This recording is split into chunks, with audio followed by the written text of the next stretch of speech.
What up, my homies? Everybody's catching fish on a Jig and Minnow. Me too.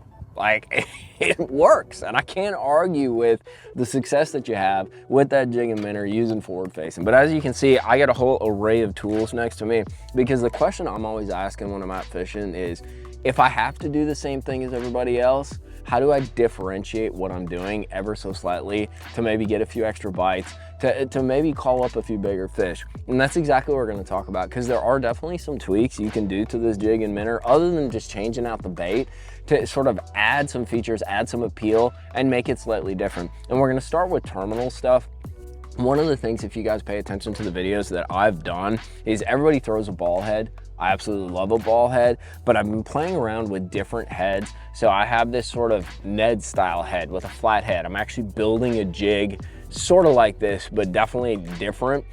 This jig actually adds a rocking motion. So basically you can use different terminal tackle to get different behavior out of that standard Jig and Minnow. You can get it to rock, you can get it to sway a little bit. Another example would be, Owner makes this new, and you can barely get them on Tackle Warehouse, but it's the roller ball jig. It incorporates like a little lead sort of tip around the eyelet, and it sort of creates a sort of, I don't know, like the front of a hull of a ship, and it causes it to rock back and forth as you're fishing it, as you're kind of like soft shaking it.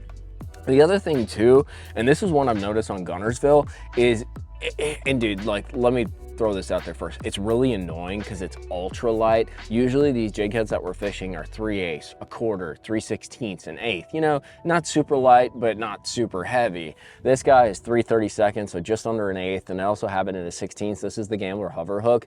But what I've found is almost being super light and staying way above some of these fish can have a completely different effect on them than having that forward weighted or head weighted jig head style kind of presentation. And if you watch on your forward facing sonar and try it out, you will notice you get a different reaction to a hover style hook versus that jig head. So if you're not looking at terminal tackle, what are some other things you can do? So obviously soft plastics, you know, there's a million of them out there, but I'm not even looking at sort of like the bodies. I'm looking at more the composition, you could say. So one great example is, and you can't get these either, is the drift fry. I got these out of Japan. It's the Jackal drift fry. What's really key with these guys is, unlike your standard minnows, they have like a little bill on them. It's almost like a soft plastic jerk bait. There's a little bit of a bill that sticks down, causing the bait to do some rocking and some different side to side action, giving it a slightly different look, same concept. The other one that I've been playing around with, another thing you can't get, can you see what's kind of like popular in Tackle Warehouse and stuff like that? This is the new fish roller from Braid. This one's a little bit different. So this one does look like a standard minnow, but what's interesting with this guy, and I'm gonna tell you a little tweak that's gonna kind of lead to our next concept, this is hollow. So it has a little air pocket inside it with a little hole in the back, causing the bait to float up without using, like, you know, the elastic style plastics. It's still plastisol. Just a small minnow style bait, super supple plastic. That's the other thing too that I've started to find. You know, it's hot, it's summer.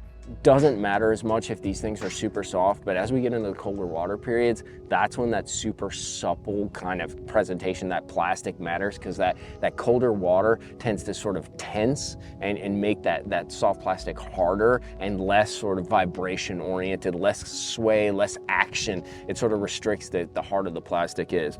Now, what I'm doing with this is sort of like the next sort of concept. So how do you differentiate any bait, any minnow bait, you know, from the next guy? And so what I've been doing, you guys have seen this in my videos a lot, is I got the bait fuel injector. So the hollow pocket on this Braid minnow, it's called the Range Rover, allows me to take my little bait fuel injector and I can slide it right in the back, and I can basically pump this thing full of bait fuel. Uh-oh, she's gonna make a naughty. And there it goes. So you can see it's loaded with bait fuel. I don't have to like reapply every single time, because you're gonna get some kind of dispersion over a period of time. Obviously, dude, like after like 5-6 casts, you're gonna have to re-up. But that kind of leads to my next one. So what I've been doing is, bait fuel just came out with the bait fuel hard stick. It's chapstick. Really, bro, put it on your lips. No, it's not. It's meant for like jerk baits, chatter baits, things along those lines, but I rarely like to follow the rules because the rules have never done anything for me.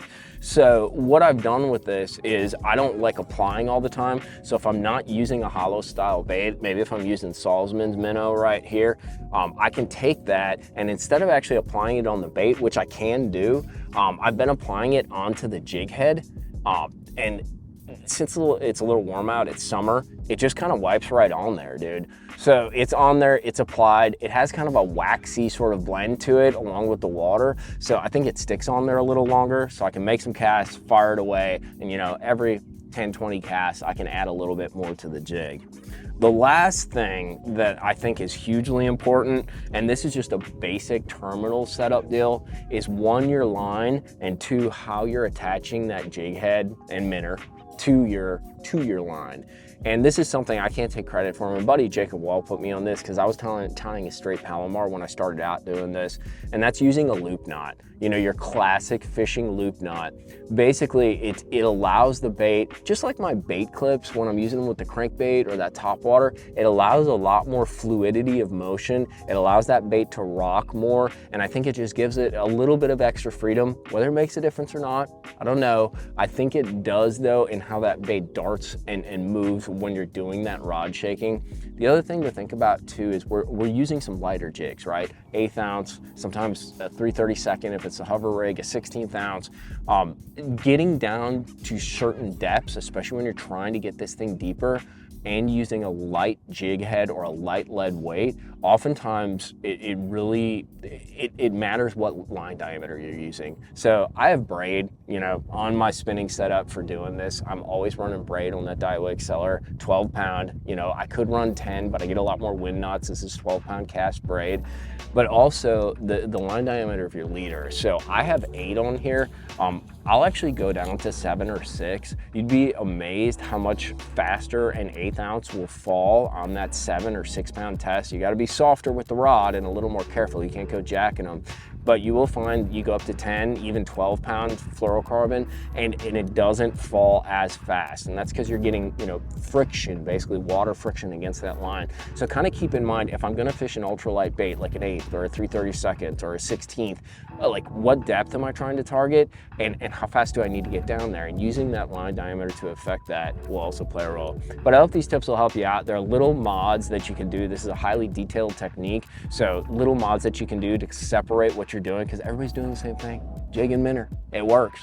Like, don't get me wrong, but separating and differentiating what you're doing to get those few extra bites, maybe catch a few bigger fish. If you guys got something to add to this video, drop it down in the comments box. I'm always looking for, you know, your perspective. You guys have a bunch of experience. I'll put links to everything we talked about at Tackle Warehouse and Monster Bass for you to check out. But I hope you guys enjoyed this. Don't hate too much on forward facing sonar. It's fun to play with. We'll see you back out on the water talking fishing or just popping them with the jig and minnow. Tight lines, guys.